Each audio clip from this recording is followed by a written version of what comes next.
ਨਮਸਕਾਰ ਖਬਰਾਂ ਦੇ ਇਸ ਬੁਲੇਟਿਨ 'ਚ ਤੁਹਾਡਾ ਸਵਾਗਤ। ਮੈਂ ਰਜਨੀ। ਪਹਿਲਾ ਪੇਸ਼ ਨੇ ਚੋਣਵੀਆਂ ਖਬਰਾਂ। ਪ੍ਰਧਾਨ ਮੰਤਰੀ ਨਰਿੰਦਰ ਮੋਦੀ ਨੇ ਕਿਹਾ ਕਿ ਦੇਸ਼ ਦੇ ਵਿਕਾਸ ਵਿੱਚ ਗੈਰ ਸੰਗਠਿਤ ਖੇਤਰ ਦੇ ਕਾਮਿਆਂ ਦਾ ਯੋਗਦਾਨ ਬਹੁਤ ਮਹੱਤਵਪੂਰਨ ਹੈ।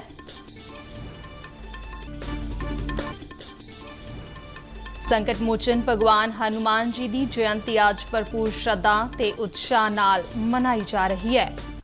ਪ੍ਰਧਾਨ ਮੰਤਰੀ ਨੇ ਗੁਜਰਾਤ ਦੇ ਮੋਰਬੀ ਵਿੱਚ ਭਗਵਾਨ ਹਨੂਮਾਨ ਜੀ ਦੀ ਪ੍ਰਤਿਮਾ ਤੋਂ ਪਰਦਾ ਹਟਾਇਆ।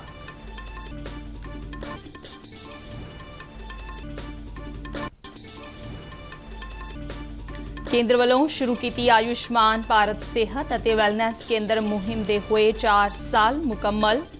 ਕੇਂਦਰੀ ਸਿਹਤ ਮੰਤਰੀ ਨੇ ਆਯੁਸ਼ਮਾਨ ਭਾਰਤ ਸਿਹਤ ਅਤੇ ਵੈਲਨੈਸ ਦੀ ਚੌਥੀ ਵਰ੍ਹੇਗੰਢ ਮੌਕੇ ਅੱਜ 1 ਲੱਖ ਕੇਂਦਰਾਂ ਤੋਂ ਈ-ਸੰਜੀਵਨੀ ਟੈਲੀਸਲਾਮ ਮਸ਼ਵਰਾ ਸਹੂਲਤ ਦੀ ਸ਼ੁਰੂਆਤ ਕੀਤੀ।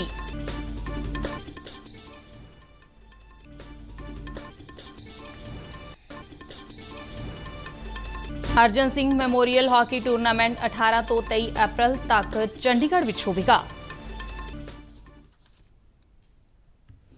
ਹੁਣ ਖਬਰਾਂ ਵਿਸਥਾਰ ਨਾਲ। ਪ੍ਰਧਾਨ ਮੰਤਰੀ ਨਰਿੰਦਰ ਮੋਦੀ ਨੇ ਕਿਹਾ ਕਿ ਦੇਸ਼ ਦੇ ਵਿਕਾਸ ਵਿੱਚ ਗੈਰ ਸੰਗਠਿਤ ਖੇਤਰ ਦੇ ਕਾਮਿਆਂ ਦਾ ਯੋਗਦਾਨ ਬਹੁਤ ਮਹੱਤਵਪੂਰਨ ਹੈ। ਉਨ੍ਹਾਂ ਟਵੀਟ ਕਰਦਿਆਂ ਕਿਹਾ ਕਿ ਅਜਿਹੇ ਕਰੋੜਾਂ ਕਾਮਿਆਂ ਦੇ ਜੀਵਨ ਨੂੰ ਸੁਖਾਲਾ ਬਣਾਉਣ ਲਈ ਸਾਡੀ ਸਰਕਾਰ ਸਦਾ ਯਤਨਸ਼ੀਲ ਰਹੀ ਹੈ। ਪ੍ਰਧਾਨ ਮੰਤਰੀ ਨੇ ਵੱਖ-ਵੱਖ ਲੋਕ ਭਲਾਈ ਸਕੀਮਾਂ ਦਾ ਜ਼ਿਕਰ ਕਰਦਿਆਂ ਕਿਹਾ ਕਿ ਇਨ੍ਹਾਂ ਯੋਜਨਾਵਾਂ ਨਾਲ ਜਿੱਥੇ ਸਮਾਜਿਕ ਸੁਰੱਖਿਆ ਯਕੀਨੀ ਬਣੀ ਹੈ, ਉੱਥੇ ਹੀ ਮਹਾਮਾਰੀ ਦੌਰਾਨ ਉਨ੍ਹਾਂ ਦੀ ਮਦਦ ਲਈ ਕਈ ਹੋਰ ਕਦਮ ਉਠਾਏ ਗਏ ਨੇ। ਪ੍ਰਧਾਨ ਮੰਤਰੀ ਨੇ ਕਿਹਾ ਕਿ ਦੇਸ਼ ਦੀ ਕਰੋੜਾਂ ਕਾਮਿਆਂ ਅਤੇ ਕਿਰਤੀਆਂ ਦੀ ਸਮਰੱਥਾ ਅੱਜ ਨਵੇਂ ਭਾਰਤ ਦਾ ਆਧਾਰ ਬਣ ਰਹੀ ਹੈ। ਉਨ੍ਹਾਂ ਕਿਹਾ ਕਿ ਅਜਿਹੇ ਕਿਰਤੀਆਂ ਦੀ ਸਮਾਜਿਕ ਸੁਰੱਖਿਆ ਵਿੱਚ ਹੀ ਦੇਸ਼ ਦਾ ਮਜ਼ਬੂਤ ਭਵਿੱਖ ਛੁਪਿਆ ਹੈ। ਪ੍ਰਧਾਨ ਮੰਤਰੀ ਨੇ ਟਵੀਟ ਰਾਹੀਂ ਦੱਸਿਆ ਕਿ ਗੈਰ ਸੰਗਠਿਤ ਖੇਤਰ ਦੇ 38 ਕਰੋੜ ਕਾਮਿਆਂ ਦੀ ਸਮਾਜਿਕ ਸੁਰੱਖਿਆ ਲਈ 29 ਕਿਰਤ ਕਾਨੂੰਨਾਂ ਨੂੰ ਸਰਲ ਬਣਾ ਕੇ 4 ਲੇਬਰ ਕੋਡ ਲਿਆਂਦੇ ਗਏ ਨੇ। ਕੌਮੀ ਡਾਟਾਬੇਸ ਈ-ਸ਼ਰਮ ਨਾਲ ਜੁੜ ਕੇ 27 ਕਰੋੜ ਕਿਰਤੀਆਂ ਨੂੰ ਨਵੀਂ ਪਛਾਣ ਮਿਲੀ ਹੈ। ਇਸ ਤੋਂ ਇਲਾਵਾ ਪ੍ਰਧਾਨ ਮੰਤਰੀ ਸਵਾਨਿਧੀ ਯੋਜਨਾ ਨਾਲ ਹੁਣ ਤੱਕ 30 ਲੱਖ ਰੇਹੜੀ ਫੜੀ ਵਾਲਿਆਂ ਨੂੰ 3.2 ਹਜ਼ਾਰ ਕਰੋੜ ਦਾ ਕਰਜ਼ਾ ਮਿਲਿਆ ਹੈ। ਪ੍ਰਧਾਨ ਮੰਤਰੀ ਕੌਸ਼ਲ ਵਿਕਾਸ ਯੋਜਨਾ ਦੇ ਤਹਿਤ ਕਿਰਤੀਆਂ ਨੂੰ ਹੁਨਰ ਦੀ ਤਾਕਤ ਮਿਲੀ ਹੈ। ਸੰਕਟ ਮੋਚਨ ਭਗਵਾਨ ਹਨੂਮਾਨ ਜੀ ਦੀ ਜਯੰਤੀ ਅੱਜ ਭਰਪੂਰ ਸ਼ਰਧਾ ਤੇ ਉਤਸ਼ਾਹ ਨਾਲ ਮਨਾਈ ਜਾ ਰਹੀ ਹੈ। ਬਜਰੰਗ ਬਲੀ ਦੇ ਸ਼ਰਧਾਲੂ ਅੱਜ ਸਵੇਰ ਤੋਂ ਹੀ ਮੰਦਰਾਂ ਵਿੱਚ ਪੂਜਾ ਅਰਚਨਾ ਕਰ ਰਹੇ ਨੇ। ਭਗਵਾਨ ਹਨੂਮਾਨ ਜੀ ਦੀ ਜਯੰਤੀ ਚੇਤ ਮਹੀਨੇ ਦੇ ਸ਼ੁਲਕ ਪਕਸ਼ ਦੀ ਪੂਰਨਮਾਸ਼ੀ ਨੂੰ ਮਨਾਈ ਜਾਂਦੀ ਹੈ। ਅੱਜ ਦੇ ਇਸ ਪਵਿੱਤਰ ਦਿਹਾੜੇ ਮੌਕੇ ਮੰਦਰਾਂ ਵਿੱਚ ਹਨੂਮਾਨ ਚਾਲੀਸਾ ਅਤੇ ਸੁੰਦਰਕਾਂਡ ਦੇ ਪਾਠ ਕੀਤੇ ਜਾ ਰਹੇ ਨੇ।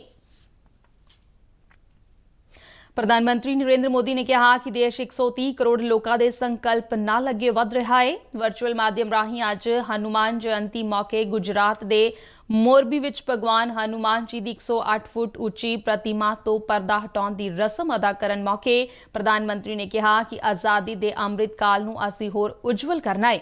ਉਨ੍ਹਾਂ ਕਿਹਾ ਕਿ ਸਬਕਾ ਸਾਥ ਸਬਕਾ ਪ੍ਰਯਾਸ ਦਾ ਸਭ ਤੋਂ ਉੱਤਮ ਉਦਾਹਰਨ ਭਗਵਾਨ ਰਾਮ ਦੀ ਜੀਵਨ ਲੀਲਾ ਹੈ। वनवासी प्रजातियों और वन बंधुओं को मान और सम्मान का अधिकार दिलाया। इसलिए एक भारत श्रेष्ठ भारत के भी हनुमान जी एक अहम सूत्र है।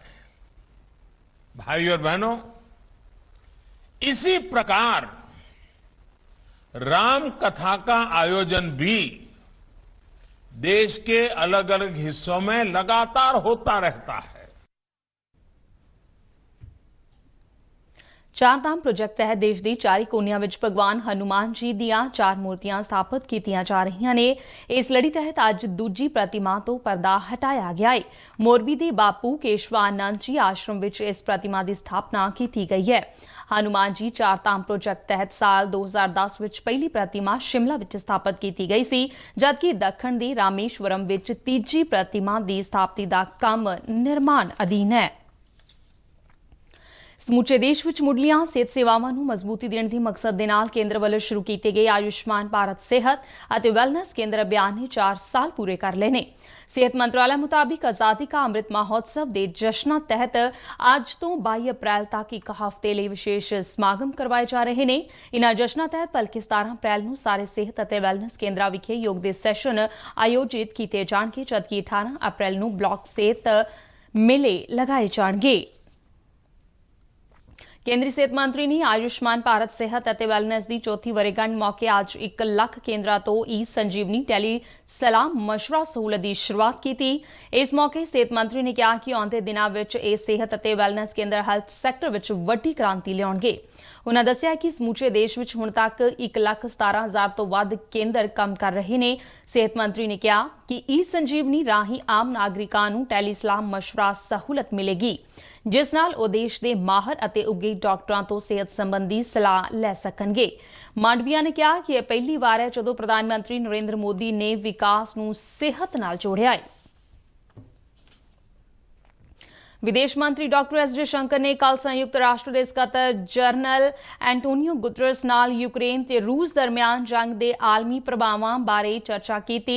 एंटोनियो गुतरस नाल मीटिंग तो बाद विदेश मंत्री ने ट्वीट राहीं जानकारी दिंदे दस्सिया कि खुराक अते ऊर्जा सुरक्षा संबंधी मुद्दों ते गलबात नूं केंद्रित किया गया। उन्हें कहा है कि विकासशील देशों ते इस जंग के खतरनाक प्रभावों तो भी UN सकत्तर जनरल नूं जाणू करवाया गया। इस तो इलावा विदेश मंत्री ने अफगानिस्तान अते म्यांमार विच होईयां हाल ही दीयां गतिविधियां बारे भी गलबात की। उन्हां सकत्तर जनरल वालों भारत के हितां संबंधी प्रगटाई चिंता ते उन्हां दा धन्नवाद किया। अमरीका के 10 दिनां दौरे ते गए विदेश मंत्री अज वतन परत रहे ने।